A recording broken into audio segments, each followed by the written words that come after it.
Good morning and welcome to Morning Matters. This morning we are in St. Joseph in Trinidad. That's right. We are in the home for Errol, Fabian. Errol, good morning. How are you? Good morning. We are in San Jose de Urania. That's what the Spaniards call this town. Okay. It was the first capital of Trinidad. Excellent. I'm good. How are you? You look a little puffy. Yes, I am. I'm now recovering from an allergic reaction to a drug. Wait, you know, coming from you now, you know, we take some big thing, make joke, you know, the funny things make joke. Yeah. But tell us really what happened to you. Well, I don't usually take drugs. I've stopped doing that.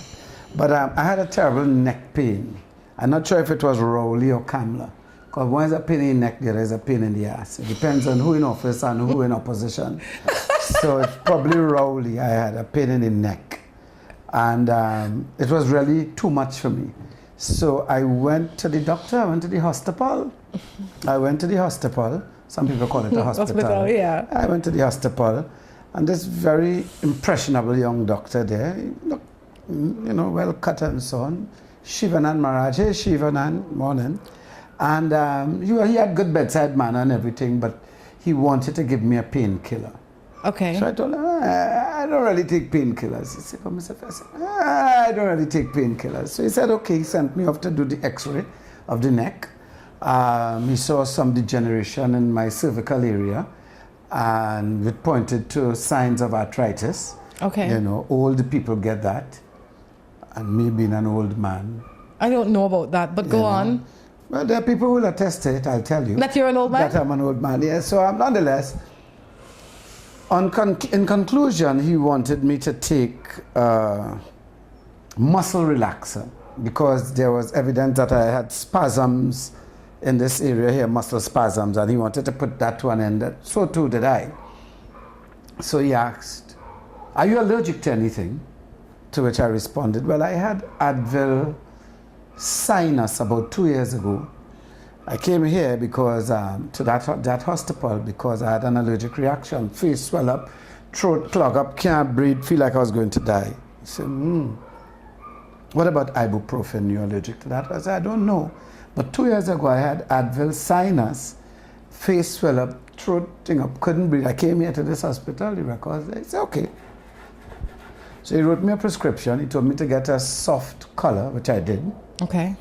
And to take the muscle relaxer 3 times a day, 2 tablets each time, for 5 days. Seems simple enough. Yeah. So I had something, that's after meals. So I had something to eat, 2 doubles, mashed that up. And I popped my 2 tablets, put on my soft color, drove home, parked up, came inside, make sure everybody was in bed, and climbed into my own bed. You know, preparated myself for bed and climbed into my bed. I'm watching TV and I find like I can't breathe. I said, but this collar is too tight. How do people wear this thing? You could hardly breathe. So I relax it just a little and continue. But I can't breathe. So I pull the collar off my neck. But like I can't breathe. So I go to the bathroom and I see myself really swollen. Okay. So I dropped the collar and everything and dashed back to the hospital. Uh-oh.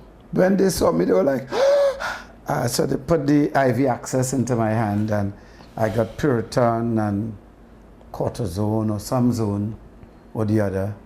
And they tell me it's going to go down, it's going to go down. But people have been telling me that all my life, you know. That's going to go down and nothing happened. Well, going down eventually. But yeah, it was taking some time, so he came back and he finally going down too slow. He started squeezing up my leg. You want to give me a shot in my leg of something else? Now type it go down fast. I say, partner, hold on right there. Enough is enough. I will wait, it will go down. And when it was down enough for him, and I think he wanted to get me out of the hospital too. Yes. He was discharging me. By then, 2 of my daughters had arrived, the Kerry and the Candy, and he gave me a prescription. With more ibuprofen on it? No, but I don't know. He gave me a prescription for the Puriton and some steroid, some mild steroid to use to get me back to where I need to be. But he wasted his ink, I'll tell you that, because I wasn't prepared to take anything. How you feeling now? I feel good. I still have a little pain in the neck, so Rowley is still around. Rowley is still around. Yeah. Rowley's going to get you. Yeah, You're going to get me. He is going to get you. But I feel good. I'm all right. I'm on the mend and on the move again. You know, I mean, you're not 100%, but you're definitely not at 10. No, definitely. I'm doing at least 12. You know, I say you're doing at least 80, and that is good. Errol, for people out there that don't know Errol Fabien, like maybe back in Belize or anywhere else in the world that might be looking on YouTube, tell us a little bit about yourself. Well, what do I say? I was number 6 of 9 children my parents had. Okay. When you're number 6, nobody knows you're there, really. Yes, ever saw that movie, Home Alone? Yes, when you forgot that child? That's you. At number 6 and 9, that's easy to happen. Yeah. And I grew up, my father was a school's principal. I grew up in Gonzales Village, Guapo. That's a real country area. And I grew up a long time ago, you know. When I remember when the house was wired for electricity, so at an earlier time in my life we didn't have electricity.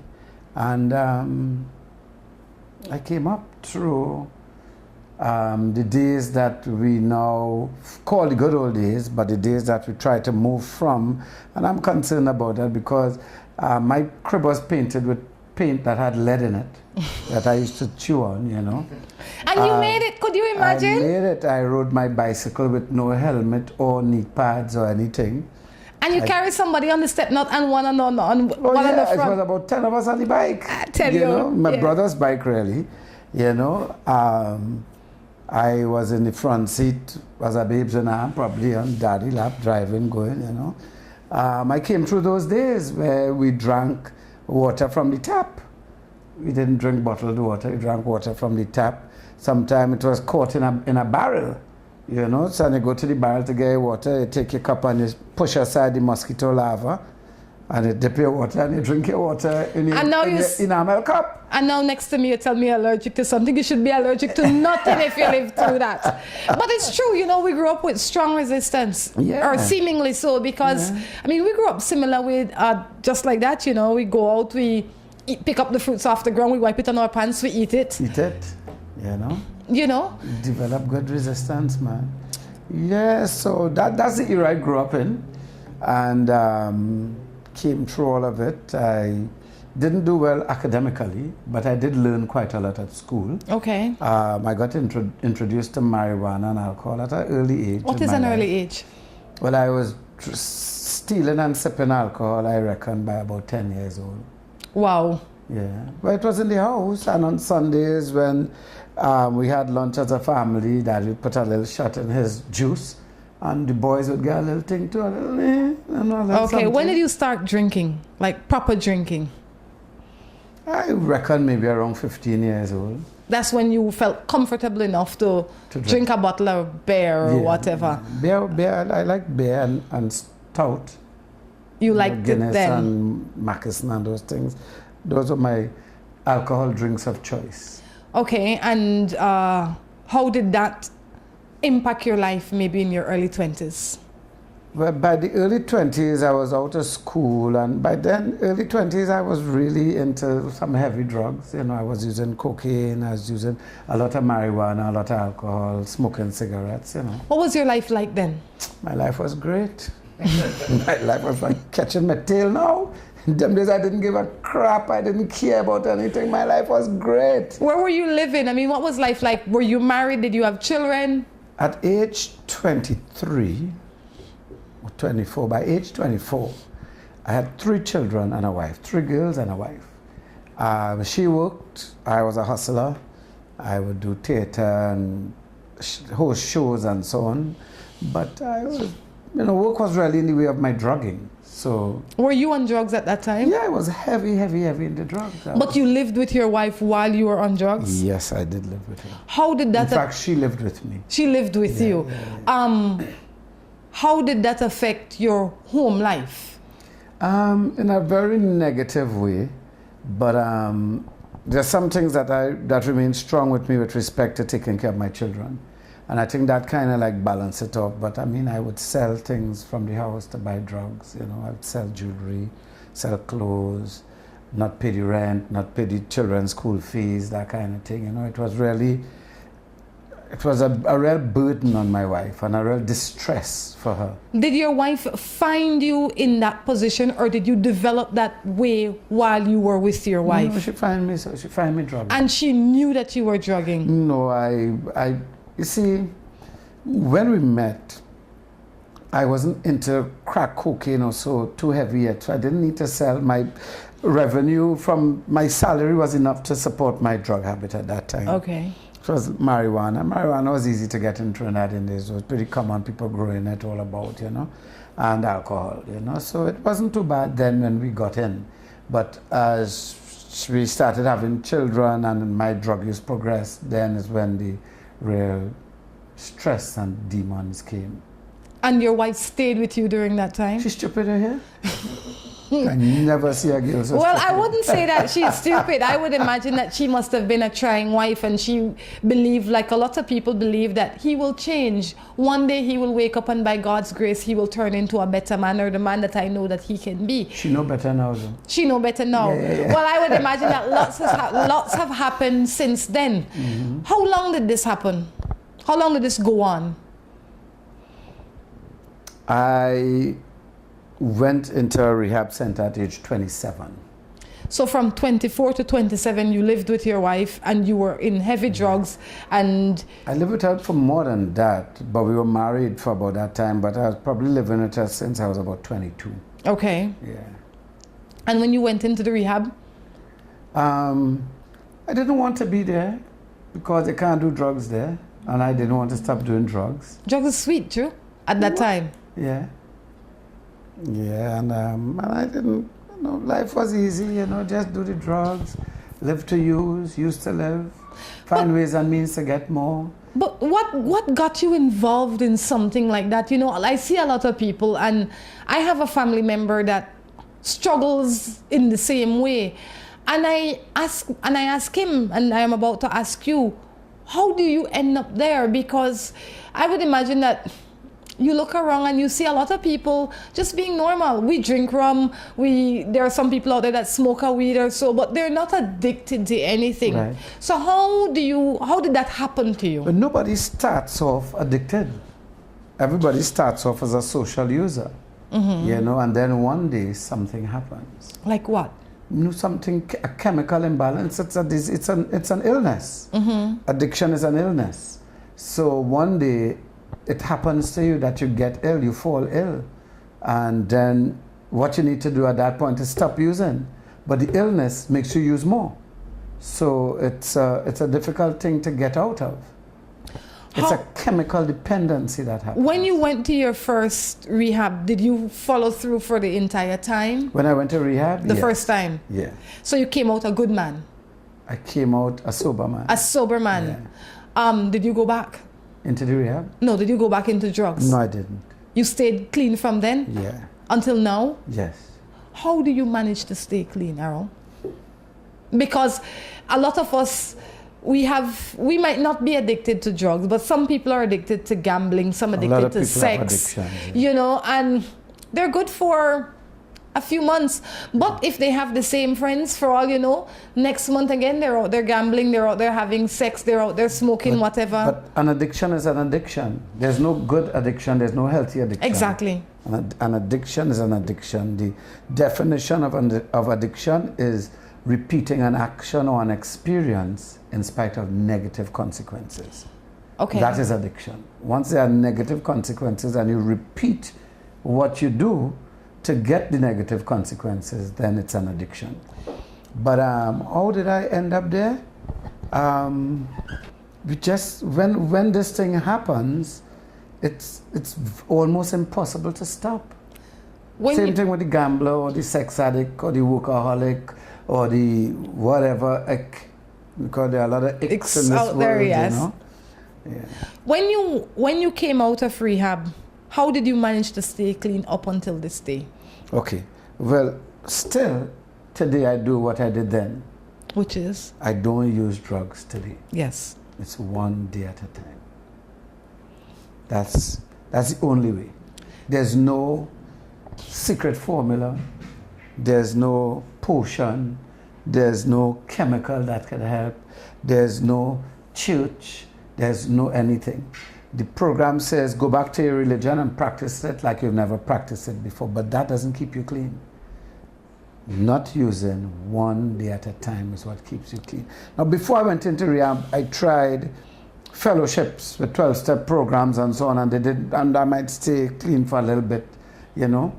I remember going to NA, Narcotics Anonymous, and in NA, at the end of the meeting in those days, they'd go around the room and say, hi, I'm Drew, 10 days. Hey, I'm Rhonda, 2 years. Hey, I'm John, 12 years. Hey, I'm Errol, 3 hours for about 6 months. 3 hours was it. And there was this guy would hug me and say, keep coming, it works if you work it. And I kept going, I don't know why, because sometimes I'm there with drugs in my pocket and so. But when I went to rehab, I was in a place where I couldn't have drugs. And I was in residence there. I was in residence for 91 days. Okay. So I was 91 days drug-free when I came out. Squeaky clean. And I put on a weight. I was 160 pounds. They used to call me fat, so, you know. And it really, but more than that, support is everything. And my family supported me and demonstrated to me that they loved me. And when you're an active addict, you perceive yourself as not being loved. It's a part of the disease, a perception that you're not loved. But my family was there. My children, my wife, my siblings, they were all there. They supported me. And also, I got work. When I left the rehab, I was offered a job for the first time in my life presenting a TV show. I was the host. So, you know, there was a lot placed on me also by virtue of having to do this show weekly, to be there and to be sober when I'm there and to be clean. And those things converged when I left the rehab, and that is how I started to find my rhythm. And it was difficult staying clean, though.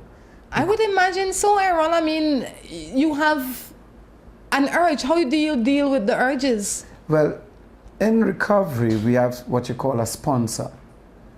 And a sponsor is somebody who is in the program already, who's like your big brother. Okay.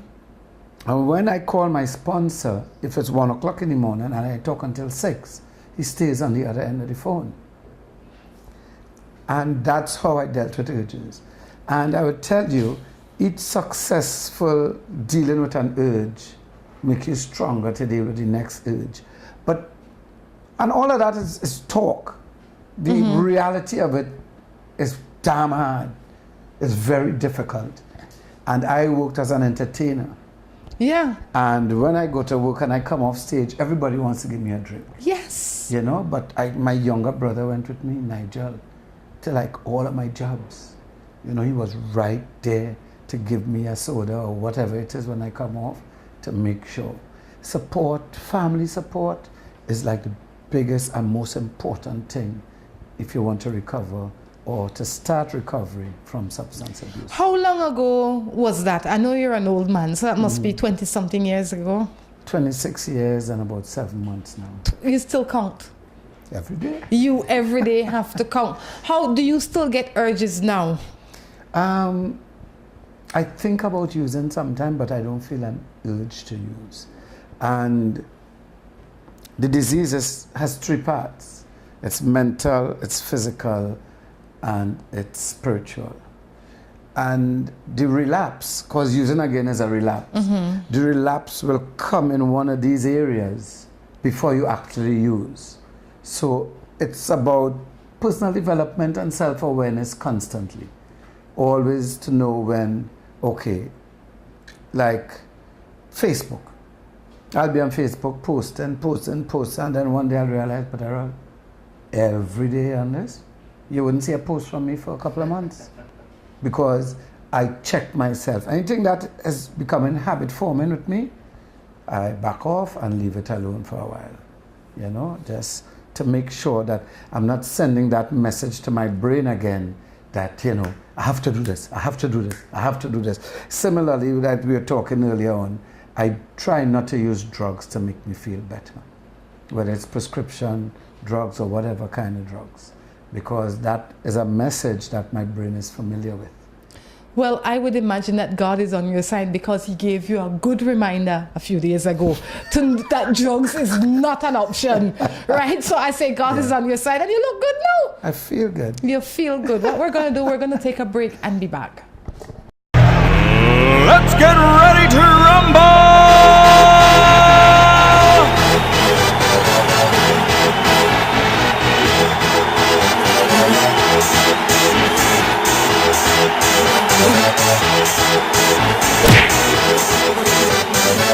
Y'all ready for this?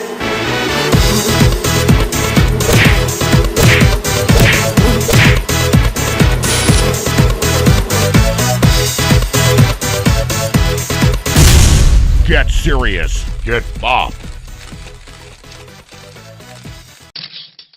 Buster. They see you and know you're living. Always a star. Yes, you live in color to the limit. Large and in charge. Yes, that's why you rock with Buster. Refreshing range of colorful flavors. Always a star, never the audience. You run things never run you. Yes, you are the life of it, not just a part of it. Your life is never black and white. Live in full color. Buster. Looking for quick and easy baking? Try Grace Baking Powder. It comes in a convenient 10-gram packet. Grace Baking Powder. Great for my pancakes, waffles, fry jack, flour tortillas, muffins, waffles. Wow! How quick and easy. Grace Baking Powder. So convenient, easy to store. You love it. It's good enough and fresh whenever you need it. Another fine product brought to you by Grace. For recipes, go to gracerecipes.com. It's time for Grace. Grace, bringing good taste to life. Si tu perro es de raza grande o pequeña, dale Rambocan, Rambocan. Si es delgado o robusto, pelo largo, pelo corto, dale Rambocan, Rambocan. Rambocan en su presentación para adultos o cachorros, dale Rambocan. Para que tu perro tenga piel sana y pelo brillante, huesos y dientes fuertes, músculos resistentes y mejor digestión, dale lo mejor. Dale Rambocan, salud y vigor para tu perro.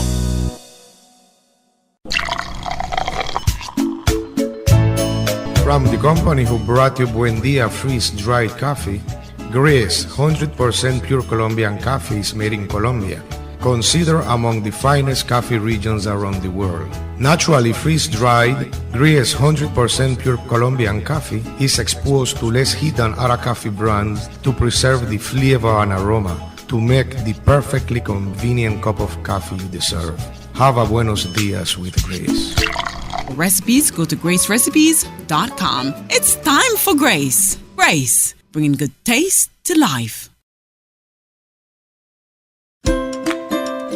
Seaboard Marine, a leader in ocean transportation, is now offering services to Belize. Offering the fastest and most reliable transit to Belize, Seaboard Marine is the #1 choice for shipping. We offer shipping of less than container loads, such as boxes, barrels, and chilled cargo. Full, dry, and refrigerated containers, project cargo, heavy and special equipment, vehicles, and more. We have sailings from Canada, Houston, New Orleans, Miami, the Caribbean, Central and South America. Seaboard Marine offers the most competitive rates with a fast and dependable shipping schedule, excellent customer service, and a convenient location with plenty of parking. Visit our office, website, or call us for more information.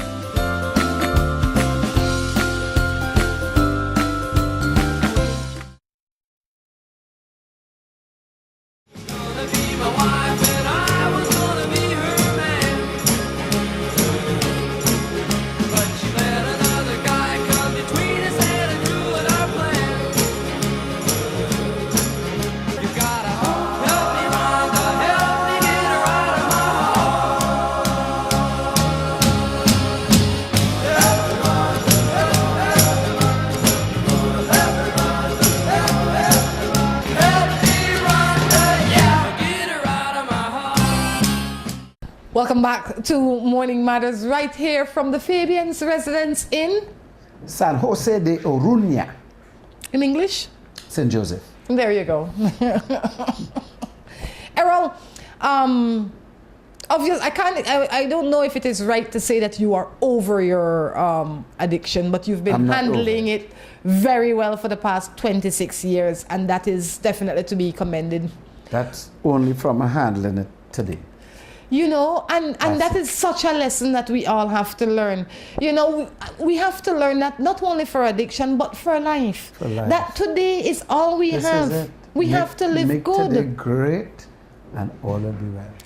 You know, I will have to learn to practice that. I am always... I wish you could. You know, Rhonda, we have these conversations all the time. When would Rhonda learn just for today?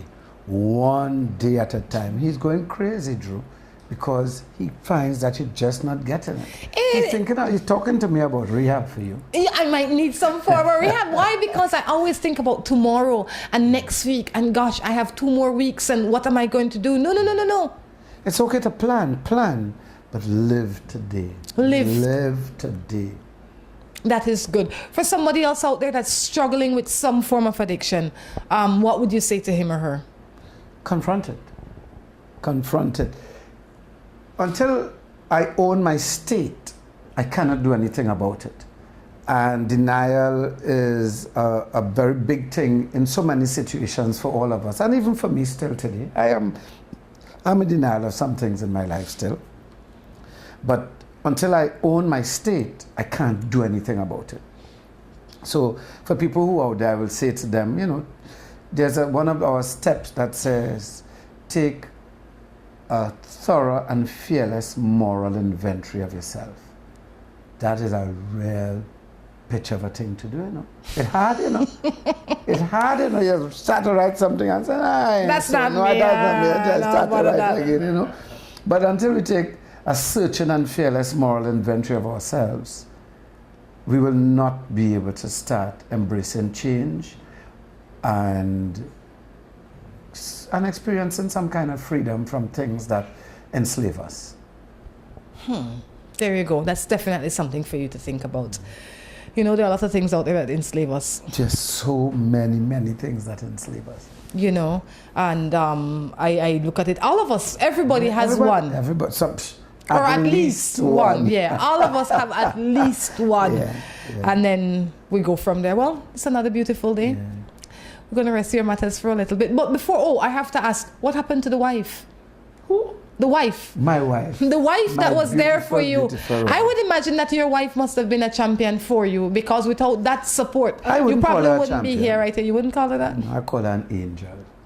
You know, she's something above a champion. Just when I think back what I put my wife through, something wrong with her, girl? She stay with me? No, but I will tell you, and I'm not trying to take away anything from her. No. What she's done for me, because she's done for me. It was through her I ended up in the rehab center. I would not have gone on my own accord. But there's a place where some partners get into, where supporting you and being there for you is what makes them feel okay. And whether that was the case with her or not, it's not for me to say, but she was there for me in every way. She never once said she would put me out or anything like that. She always found a way. She found Narcotics Anonymous. She found Families in Action. She found the rehab center. She found all these places for me to go to, you know. But when I left the rehab, I unfortunately replaced drugs with women. I didn't end my addiction, I switched. And that brought about major problems in my life. And eventually my wife and I got separated, and she left the country. You know, she could have handled drugs, she can't handle women. No, she couldn't handle me. Well, she could have handled you in a different way for a longer time, probably if you were not messing with other women. Yeah. Do you have any regrets? No. Because all of what I've been through makes me the man you're sitting with today and wanting to talk to. Say, hey, What can I regret? What's life like now, Errol? Life is great. I live today. You know, I plan my business. I help my children become what they want to be as best as I can. You know, I really try to be there for them. And I live. I go to at least 2 schools a month to talk about substance abuse. I've done that for over 20 years. I go to groups. Families call me if they have somebody using drugs, and I will go there and see them, try to do an intervention. And so, you know, I accept that I have been given a chance, and so I try to do what I can with my life. I'm fearless now, because I've lived with nothing and in the worst conditions a human being can live under. And you lived. And here I am, you know. The brain may not be entirely intact, but here I am. So that's how I live my life today. I owe, so off to work I go. I love it. I absolutely love it. This is Morning Matters. The rules remain the same. We had a little chit chat with Errol, so I hope that in us speaking to him, it can trigger something inside of all of us to look at ourselves and see how we live, and if we're living our best possible life today. Don't put it off for tomorrow, because you never know. You never know. You never know. All right? I will try and practice that. Right? Well done, Drew. A step in your direction. Oh, gosh. Let's jump into some other people's matters. How's that? Yeah, jump. This one says, I have a young lady. She has 3 kids and I love them very much. I help her as much as I can, but she does not return her love back to me. When I ask her, she just laughs. What's the problem? I think the problem is that he's not feeling... He wants love. He wants love, and he's not feeling any appreciation for the energy and effort that he's putting in. Yeah, but if I love Drew is a lovable guy. If I love Drew and I want to buy breakfast for Drew and buy a car for Drew and make sure his camera is working and all of this, but he don't return it, then I supposed to feel good from doing what I want to do for who I love. And if at a point in time I don't feel to do anymore, I stop. But it shouldn't be hinged on they doing back something for me, you know. We must love to love. Yeah. That is the reason we love. We don't love to get love, because then it becomes frustrating when it is not returned. And we all love in different ways. The same way you might be happy in buying Drew a camera or a car or whatever. Drew might be happy in Drew, I will pay for the rehab for. They have that kind of rehab.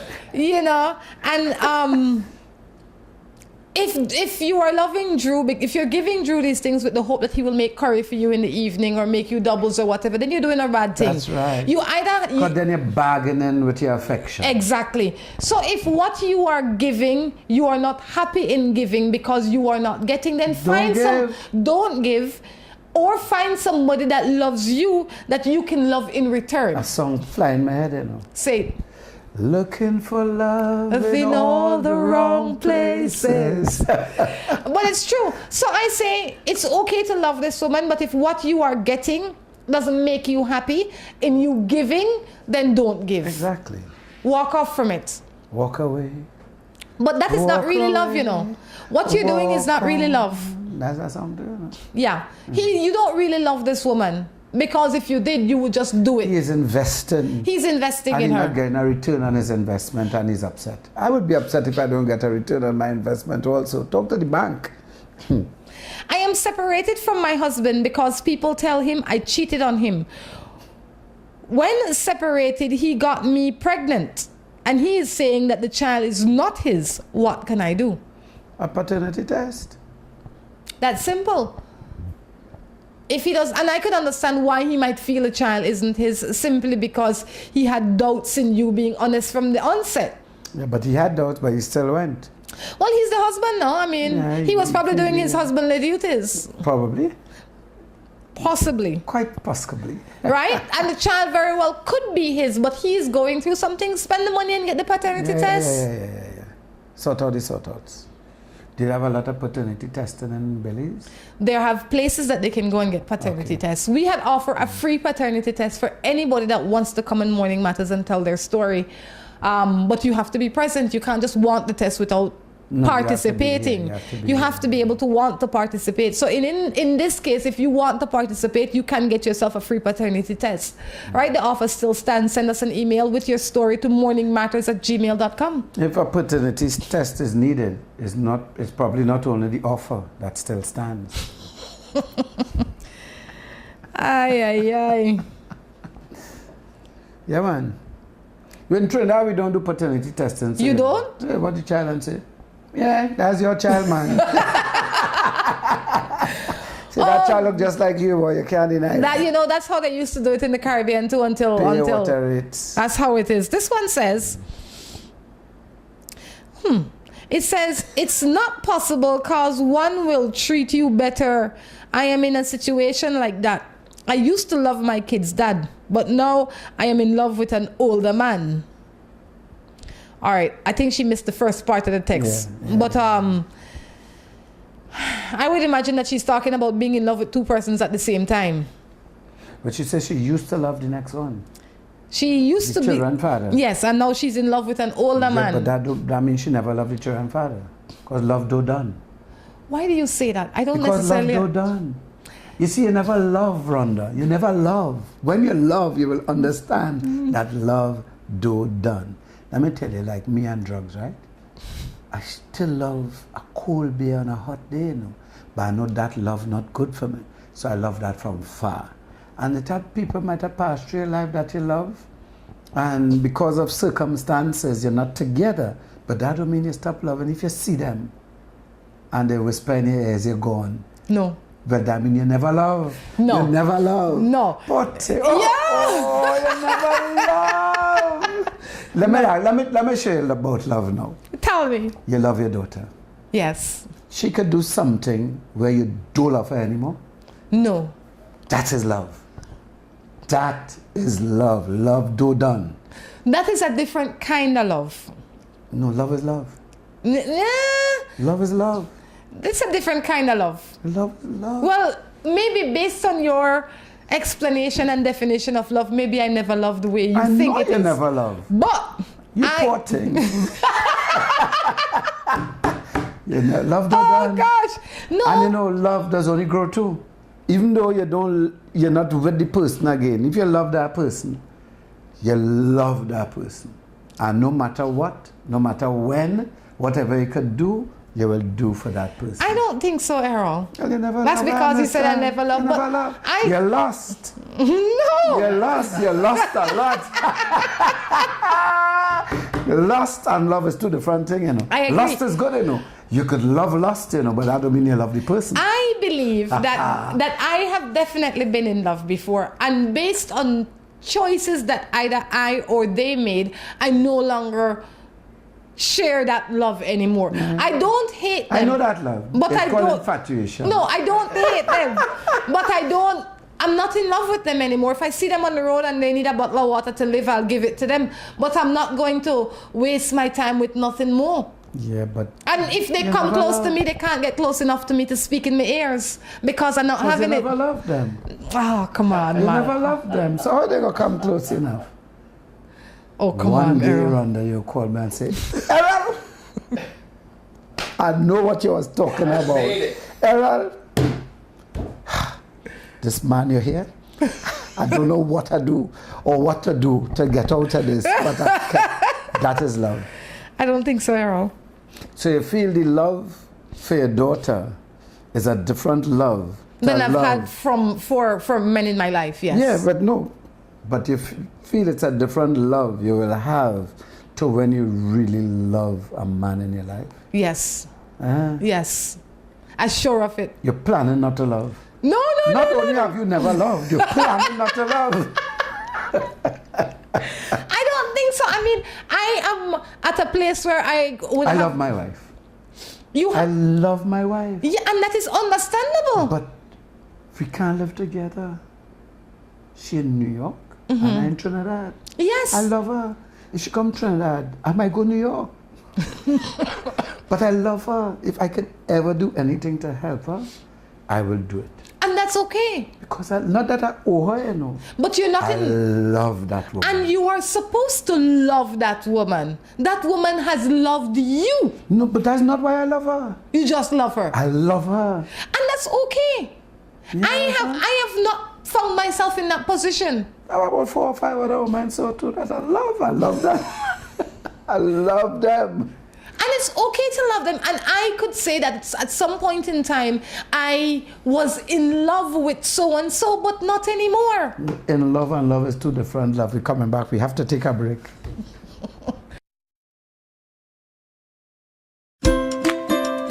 Seaboard Marine, a leader in ocean transportation, is now offering services to Belize. Offering the fastest and most reliable transit to Belize, Seaboard Marine is the #1 choice for shipping. We offer shipping of less than container loads, such as boxes, barrels, and chilled cargo, full, dry, and refrigerated containers, project cargo, heavy and special equipment, vehicles, and more. We have sailings from Canada, Houston, New Orleans, Miami, the Caribbean, Central and South America. Seaboard Marine offers the most competitive rates with a fast and dependable shipping schedule, excellent customer service, and a convenient location with plenty of parking. Visit our office, website, or call us for more information.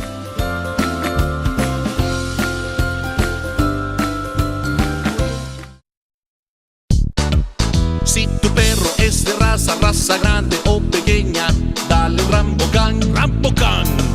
Si es delgado o robusto, pelo largo, pelo corto, dale Rambocan, Rambocan. Rambocan en su presentación para adultos o cachorros. Dale Rambocan para que tu perro tenga piel sana y pelo brillante, huesos y dientes fuertes, músculos resistentes y mejor digestión. Dale lo mejor. Dale Rambocan. Salud y vigor para tu perro.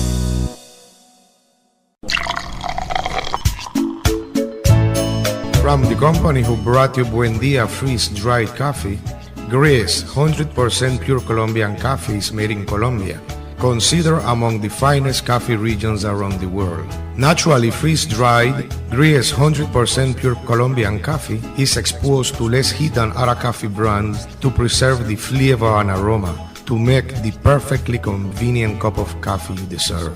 Have a buenos dias with Gris. Recipes, go to gracerecipes.com. It's time for Grace. Grace, bringing good taste to life. Looking for quick and easy baking? Try Grace Baking Powder. It comes in a convenient 10-gram packet. Grace Baking Powder. Great for my pancakes, waffles, fry jack, flour tortillas, muffins, waffles. Wow! How quick and easy. Grace Baking Powder. So convenient, easy to store. You love it. It's good enough and fresh whenever you need it. Another fine product brought to you by Grace. For recipes, go to gracerecipes.com. It's time for Grace. Grace, bringing good taste to life. Buster. They see you and how you're living. Always a star. Yes, you live in color to the limit. Large and in charge. Yes, that's why you rock with Buster. Refreshing range of colorful flavors. Always a star, never the audience. You run things never run you. Yes, you are the life of it, not just a part of it. Your life is never black and white. Live in full color.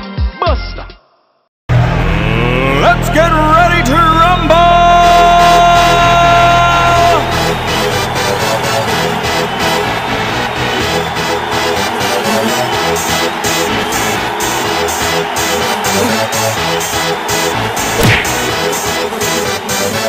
Y'all ready for this?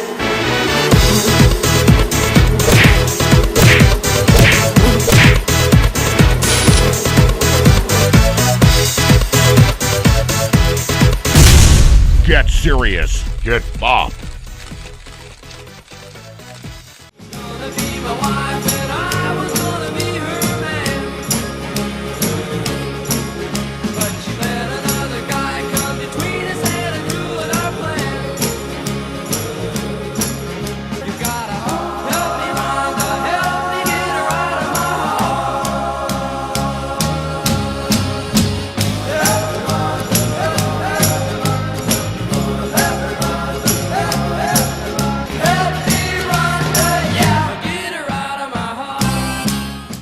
Welcome back to the third and final segment of Morning Matters. These guys know nothing about what they talk about today. I have loved before.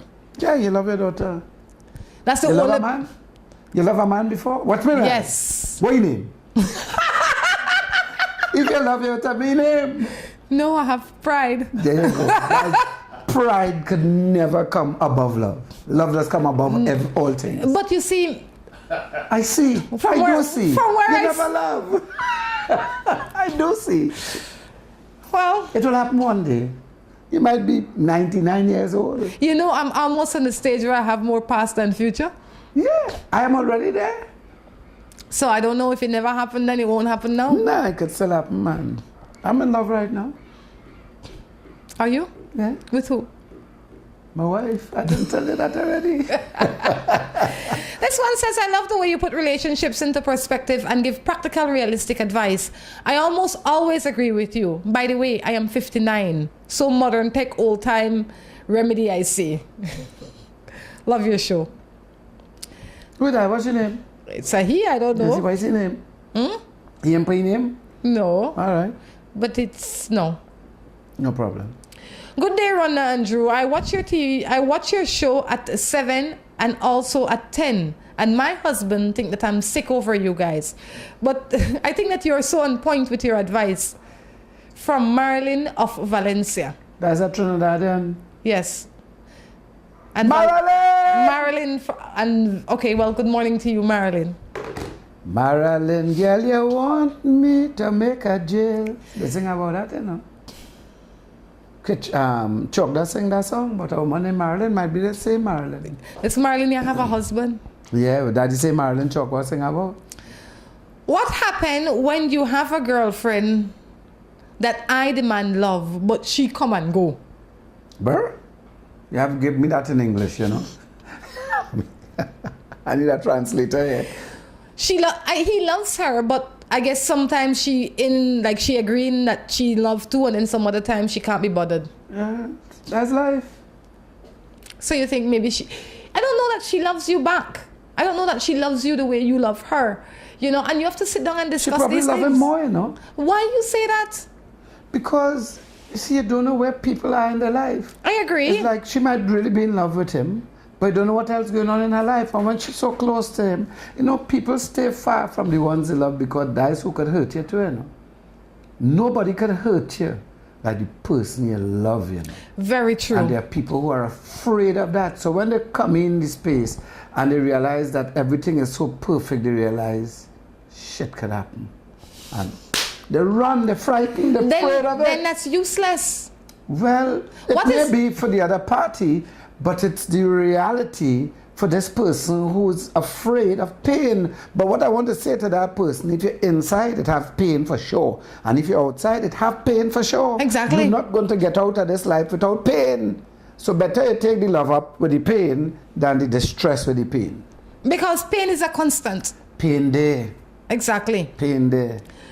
I've been with my wife for 15 years. We got 2 kids. She always... I'm just reading the matter. Oh, sorry, coach. I get carried away. I'm sorry. Yeah. I was going to tease you and say it's that drugs you used to take. It's a drug? No, it could be. It could very well be.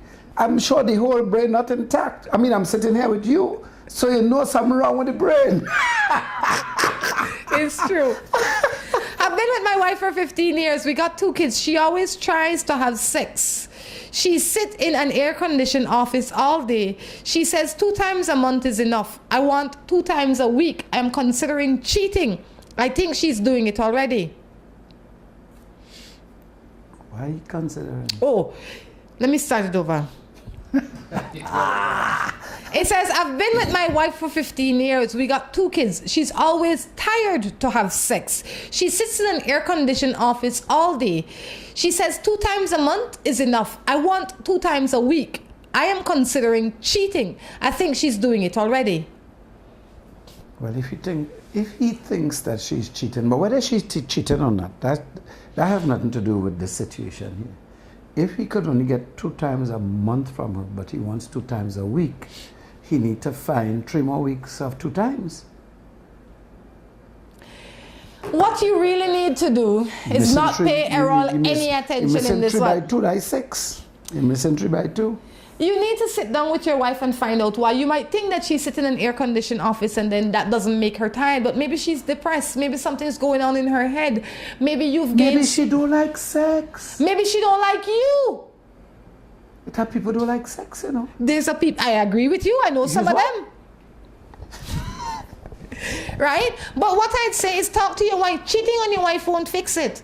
Stimulate her. Maybe you're not doing a good job at stimulating her. You can't. Women are not. There are some women who are unstimulatable, you know. But at least you try. You have to try. Okay, I'll try. You understand? I'll try. What's the number? I'll try. She believes. Plane stuff line? No, man, you could go. Oh, but as the husband, you need to sit down with your wife and not hug her up, but sweet her up. Maybe she needs a little sweeting up, because that might be all that it takes to get you that 2 times a week. If you not, he feels she getting the other 6 already, and it's only he who getting 2. But that is his attitude might be part of the problem. So you need to ask her that. No, you don't need to accuse her that. You have to ask her, babe. Is it that you're getting it elsewhere? Let me know, because if it is you're getting it elsewhere and you only gave me twice a month, that means you prefer it where you're getting it. So if that's the case, I don't want to hold you back from getting it from there. So let's just be real with one another. And if you prefer the 6 to the 2, have your 6. You know what I mean? I hear you, but most of the time, I don't think that would be the case. M word anyway, because they're married, that's anyway. The thing is, if she prefer to go, so go. Go, be happy. He should want her to be happy. And if she's happier where she getting the 6, he should want her to go there so she could be happy. But there's no proof that she's getting the 6. It's all in his head. You need to have a conversation with her. He needs to have a conversation with her, but don't accuse her of getting the 6 somewhere else. No, she don't need to be accused. Don't ask her about the 6. Ask her. Why? Because he wants to know. What he should ask her is, why isn't he getting it from her? But she doesn't tell him. 2 is enough for the month. And then once she says that, you say to him, look, this is what I would like from you, because we would want this marriage to work. And this is then she might say, you know, if you did this or do that or whatever, you might be able to get it easier. Yeah, but that can't make no sense. Why? So I have to change who I am for my wife to be intimate with me? Well then... That don't mash up, that don't mash up already. It's not that you have to change who you are, you have to adjust your ways maybe. Maybe you gain 30 pounds. So why she don't adjust she ways and give me what I want? Why I have to adjust my ways? But together both of you can adjust your ways. Okay, so I could adjust and get what, 3 times for the month? Maybe you end up with 4. No, but I want twice a week. And if I can't get twice a week from you, I will get twice a week somewhere else. But it's not the same. I want everything. I want twice a week. But it's not all about you. You have to It is. life it. No. It is. Oh God. I'm the most important person in my life. I have to make sure I'm okay so I can make everybody else around me okay. Understandably so. But you also have to remember your responsibility to your marriage and the commitment you made. If something is broken, then try and fix it. Well, I don't know always. I don't believe that they always try to fix what's broken. You know. Sometimes some things are beyond repair. But for you to some things are worth trying to fix. But yes. Some things are not. But if this phone fall and the screen shatter, you're looking for a new screen or a new phone? I'm looking for a new screen. Because all the information in there I want. Yeah, but you could get the information out with your card. The screen that I want a new screen. You want a new screen? I'm that kind of girl. Never love yet. I want a new screen. All right? Okay, get a good new phone, man. No. But what I say is you sit down with your wife and you explain to her what it is that you want. Find out why you're not getting Why are you putting the onus on this man? Because he's the one with the problem. What is the problem, he or she? The problem is neither of them. The problem is a combination of both of them not getting what they want. They have to go to the bargaining table with good suggestions, and other women can't. You have to bargain. You have to go and bargain. You have to bargain. Some done mash up there. No. That's why you single right now. Yeah, and happy. Talk to your lady. My wife is in New York and she happy. She getting it when she wanted. Exactly. And I hear, and I cool. I am morning matters with Rhonda and Drew. What else I want? I tell you, don't listen to Errol, all right? I live with my common law for the past 5 years, but whenever his ex gets in touch with him, he likes upset, wants to be alone. Do you think that he still have feelings for her? Of course, the man probably loves the woman. Nothing wrong with that. He loved the woman. You didn't meet him in the crib. You meet him a big man who had a wife and who was in love and loved the woman and think, oh, come on. Give him his time when she gets in touch with him and he goes into whatever emotional place he goes into. Give him his time. Just support him. Love him. That's Errol's perspective. I would say he probably gets upset. Maybe he does love her and maybe he wished that he could have been with her. But maybe she does and says things, maybe they have children, that upsets him, that brings him to that place and makes him angry, and that is how he deals with that. But in this one, I'd have to agree a little bit with her. I'll just take it as it comes, because guess what? He's not with anybody else but you. He's with you, and he's human, and as a human being, he's entitled to go through certain emotional changes. Exactly. All right? Morning. And to love. Yes. Morning. I'm a single mother with one. Why don't read the next matter? I am attending school again. I was in 3rd form when I got pregnant the first time. Now I am working a weekend job. Renting my own house. And I don't have the support of anyone, including both of my parents. I get lonely at times, and my ex, who is 40, has impregnated me again after 2 years.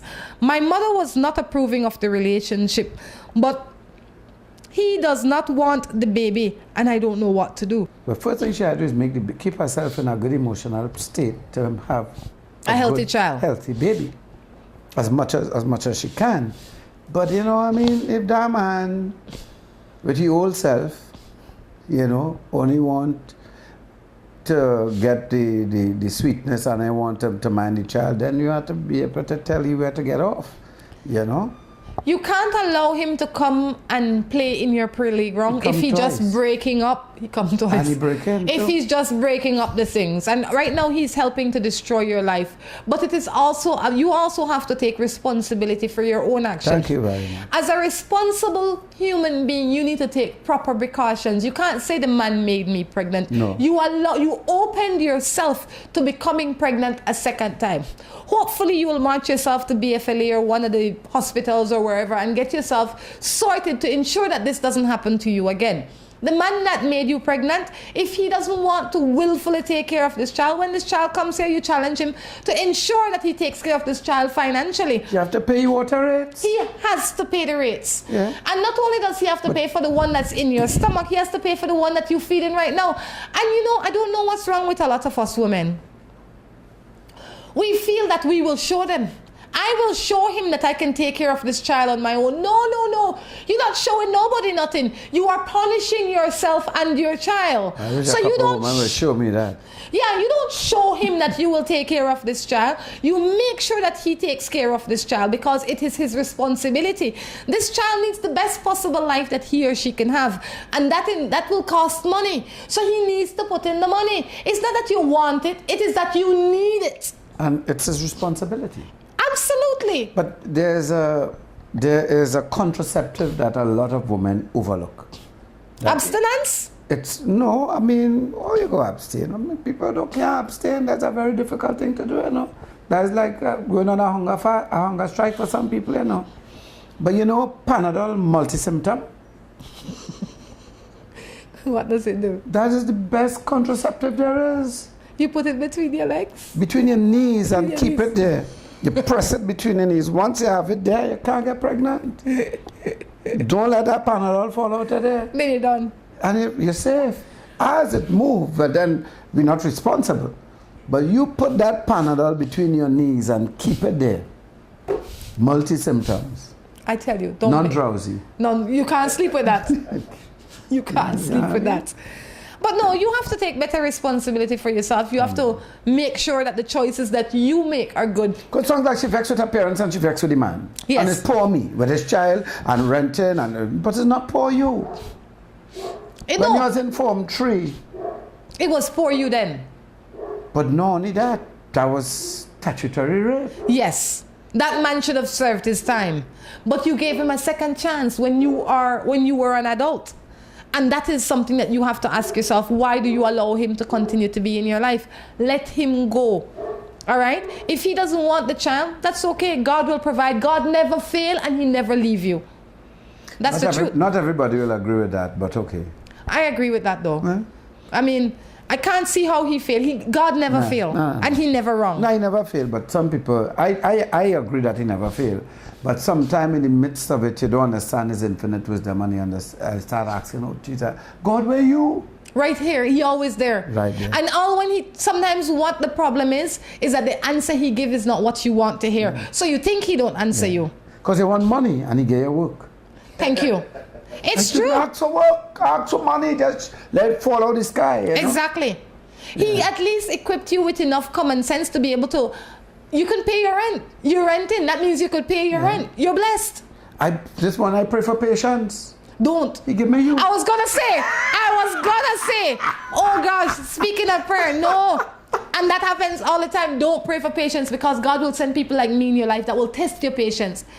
Because he doesn't want you to have anything that you won't use. So you have to use it. Thank you. So he sent me. Yeah. You're supposed to say thank you, God. No, I tell him I could change my order. Errol, Morning Matters has to wrap up. Already? Can we do another matter, you think? You think we have time? I don't know. I want to go Valencia and look for the girl. Marilyn. Marilyn. Oh gosh. You know, this one, go on. I really wish the day would come when you really love. Errol. It is such a beautiful thing. Oh, love, Rhonda, girl. Errol. Beautiful thing. Errol, I have loved. And one day again, I will love again. But the right person has to come. He has to be worth the hassle. As you're talking about worth, you ain't talking about love there. Love have nothing to do with worth. You know? So how I'll find him? I mean, if he just show up at the door. You might be watching him straight in his eyes right now, Rhonda, and you don't know. Love is a thing like that. You don't go looking for it. Love does find you. Boom, it knock you over. You ever get tumbled, you're in the sea bathing and a wave tumble you and you don't know if you're up or down or left or right? That's love. That is what love does feel like. You never feel that. You never feel that with a man. Watch your man tell me you feel that with a man. You don't know if you're coming or going. You can't remember your name or the day of the week. That's when you're in love. Well, that has proven one thing. You can't eat. I can't eat. Food and you can't eat. You never love. Because you always eat. I still eat now. When you're in love, you can't eat, you know. No. Just think about the person that's fully belly. Maybe when I was 17 then. Yeah. That is love. Maybe when I was around 17, I experienced something like that. Yeah, because you see, around 17, you feel a feeling you never felt before. Yes. And that you feel is love. Yes. But that is one of the symptoms. That's one of the symptoms you get. Okay. But when, as you grow, that's the real thing that's hit you. Yeah. When you think you hit me? Girl, I know, you know. I feel it ducking. I feel it bobbing and weaving. It just hasn't shown up like that. You know what? I'm not even going to bother with this love thing because I know that I've been in love, okay? I know it. All right? You could have eat? You ever thinking about somebody and can't eat? Sure. You're in love. You're in love. You ever think about somebody, you're going to see them, or they're coming to see you, and you want to pee yourself? Because you're so anxious that they come in, or you're going to see them, or you're about to see them. I am anxious for nothing. You never love. You never love, girl. Eh? You know, people out there might want to believe you, know, but they know what I'm talking about. No. Do you ever love? Yes. Yes, and that's what I'm talking about. You can't eat, you can't sleep.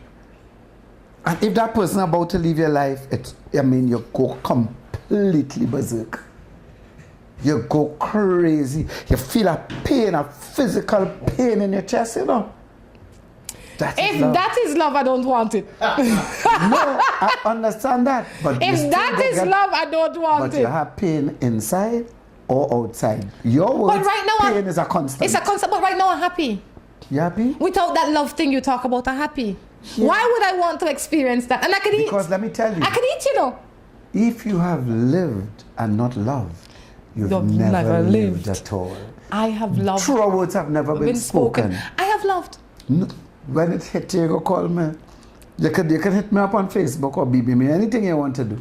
But when I will know. When you love, you will know it. People on Morning Matters will be able to tell the difference. Songs will start to make sense. Oh, no. Songs will start to make sense when you're loving them. When you're in love and you hear, darling, you. It's like him singing to me. Send me. You're like, that is what that means. You never knew what it meant before for somebody to send you.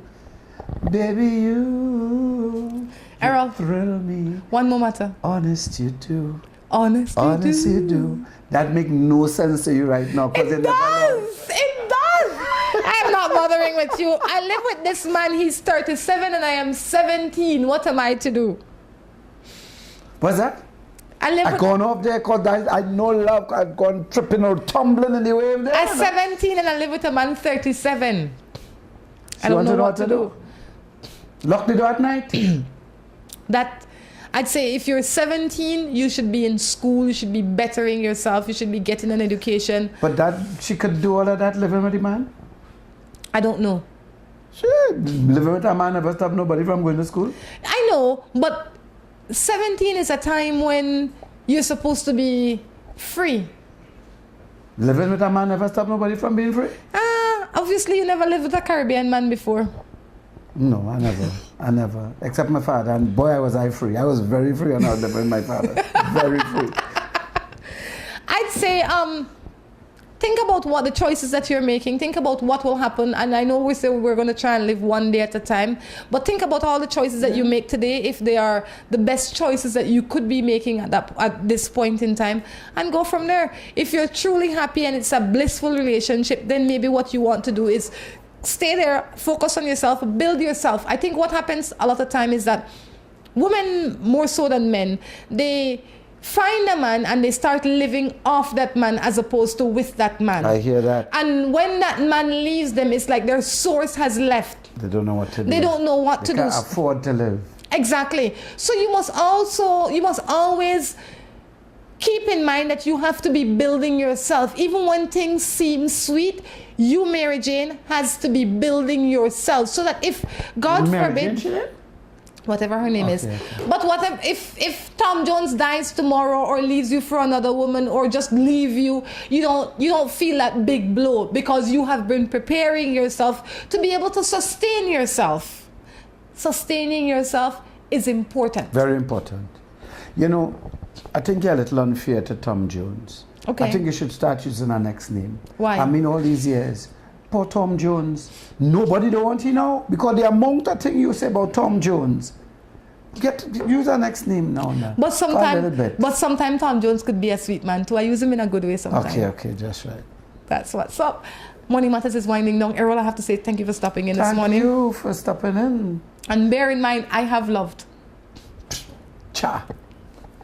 All right. Bye-bye. Thank you for sharing some of your story with us, guys. Until next time. Welcome. Anytime. Anytime. Yeah, man. We're going to do more of this. Until next time, I encourage you to take care of yourselves and each other. This is Rhonda Crichton along with Errol Fabian. Saying goodbye. Bye-bye.